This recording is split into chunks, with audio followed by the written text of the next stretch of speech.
Good afternoon, classmates. My name is Kyle, and today I'll be talking to you about overbooked flights. We've probably all been there, some of us more than others. That just might be luck on how it works out. But it is a frustrating time. You probably go through a whole range of emotions. You buy your ticket, you're happy to go to your destination. You get to the airport, check in, you get to the gate, and they're like, sorry, flight's full. And you're thinking, well, what do I do now? And so I'm just going to walk you through a little bit of, why airlines do it, and is it ethical or is it unethical, and we'll try to figure that out. So this little percentage rate right here is based on 900 million people per year within the United States itself who fly. So on the low end of the scale, during like spring or fall when it's not too busy, 5% of passengers miss their flight. But then it jumps up to 15% at peak. So, maybe spring break, summer vacation when all the kids are out of school, you go to Disney or Universal, or during the holidays, people going home, people traveling again to like theme parks or whatnot. So 5 to 15% of people miss their flights. So why do airlines overbook? So we're going to move over here. And 200 seats on a plane, that's about a 757-200 capacity.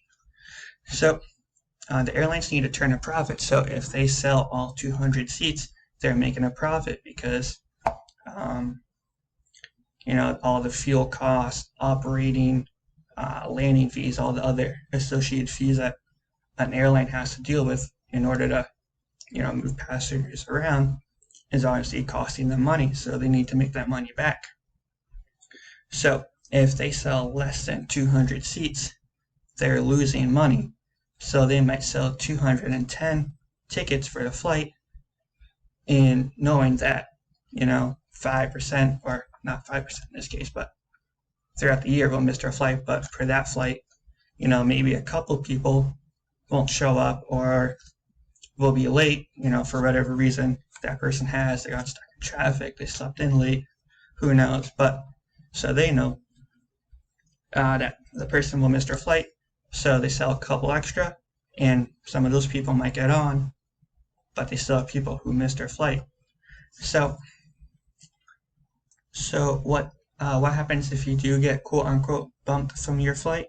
Well, the airline, to please you, might put you on a later flight, whether that's next plane that comes into that destination, or they might send you to like a hub, and then on the next flight out of the hub to your destination. So it all depends on how the airline works, if they're more of a regional airline or if they're like a transcontinental or a long haul carrier. Next one, room and board. If you have to stay the night, say you missed the last flight of the night and the next one's not till like 7 a.m., they might put you up in a local hotel, motel, or hostel, whatever their preference is. If they have like a deal with a hotel in the vicinity of the airport. Meals, this will probably go hand in hand with room and board. You might get like a coupon or an absolutely free meal from like within the airport, like a McDonald's or a Burger King or whatever's in there, or they might give you one to like a standalone restaurant out in town, just as like, hey, we still care about you as a customer and we want your business. We don't want to lose it, so free meal on us. Or you might get a voucher. If you have a shorter wait, it's going to be 200% of a one-way ticket value. So if you pay $350 for a one-way ticket, you could get up to $700. And if you wait longer, it could be 4 times the amount. But there are exclusions. If you look down here, if you have to wait half an hour, you're not going to get a voucher. That's basically the later flight. 1 to 2 hour, you'll get 200% of the one-way ticket value, or if you're waiting 2+ hours, that's where you'll get a 400% of the one-way value. I got like a $600 voucher one day for American. Never used it. I don't really fly American. But when it comes to bumping, there are voluntary bumpings and involuntary bumpings. Voluntary bumping is when the gate attendant be like, would anyone like to give up their seat? We're full, or the plane's overfueled or overweight, so they need to drop that weight. So if you do not have to, but if you do, you will be entitled to the compensation as listed before. Involuntary is when the plane will not leave the gate until people get off. So that's involuntary. You're basically being told you're getting off the flight.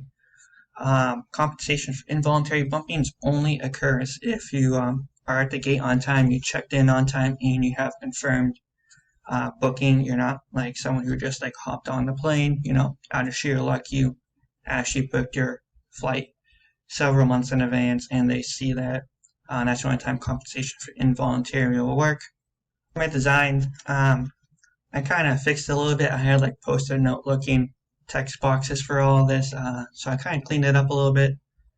I was going to try to put a photo in there, maybe if I didn't like go into detail so much with the different points I was talking about. I could have fit a photo, but I didn't. But I did use my own photo, background photo.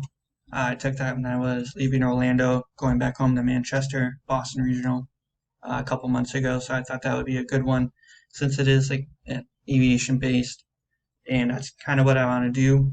When I graduate, I want to be a pilot, so I'm going to have to run into these situations of overbooking flights.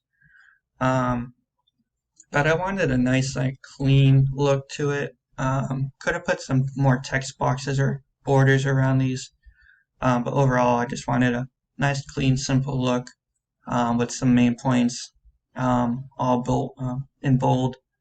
And then my references down here. Most of this information was from the DOT's website itself. And then this Financial Times, where there was a couple bits of information from here, and then again my own photo I took outside of the plane window. Thank you for listening, and have a great day.